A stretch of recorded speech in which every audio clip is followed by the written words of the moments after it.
La mission de réalisation d'un audit interne est une mission complexe, et cela d'autant plus que les entreprises déploient de plus en plus des systèmes de management multiréférentiels. Alors, comment mener les audits internes selon plusieurs référentiels? Commençons par évoquer les points clés.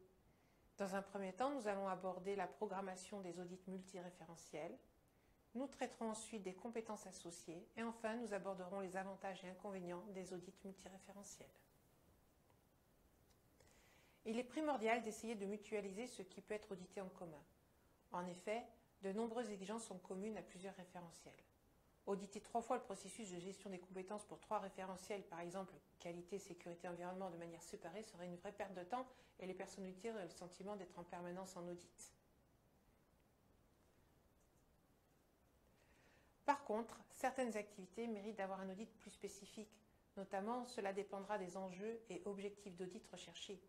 Si l'objectif d'un audit d'une activité opérationnelle qui a de mauvais résultats en matière de santé et sécurité au travail est de vérifier les dispositions mises en place pour améliorer la situation, réaliser un audit spécifique sur cette thématique permettra d'atteindre plus facilement les objectifs de l'audit.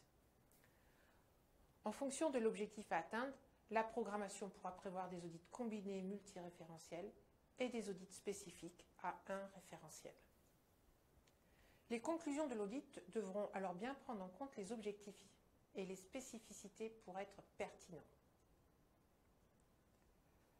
Pour réaliser des audits multiréférentiels, l'auditeur devra être polyvalent et savoir interviewer les personnes et observer les activités selon tous les référentiels demandés pour la réalisation de l'audit. Cela demande une grande agilité de la part de l'auditeur et il n'est pas rare que certains audités regrettent que les auditeurs passent plus de temps sur un référentiel que sur un autre.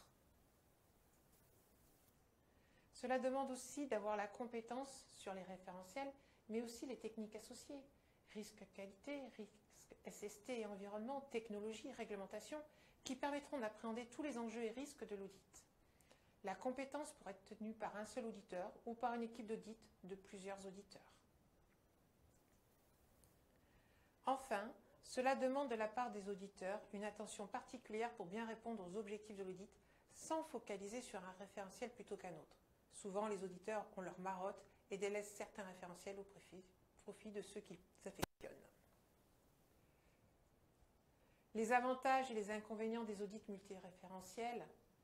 Le principal inconvénient est d'avoir un ou plusieurs référentiels mal aimés, c'est-à-dire peu audités, soit par préférence, soit par manque de compétences de la part de l'auditeur.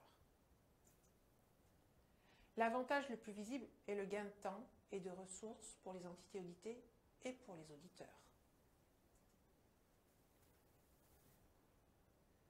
Mais avant tout, l'audit multiréférentiel permet d'avoir des conclusions globales en prenant en compte un maximum d'enjeux de l'entreprise quant à son aptitude à atteindre ses objectifs. Il donne une vision plus globale de la performance de l'entreprise sur toutes ses composantes. En conclusion, des audits multiréférentiels permettent d'obtenir des conclusions cohérentes par rapport à des objectifs globaux de l'entreprise.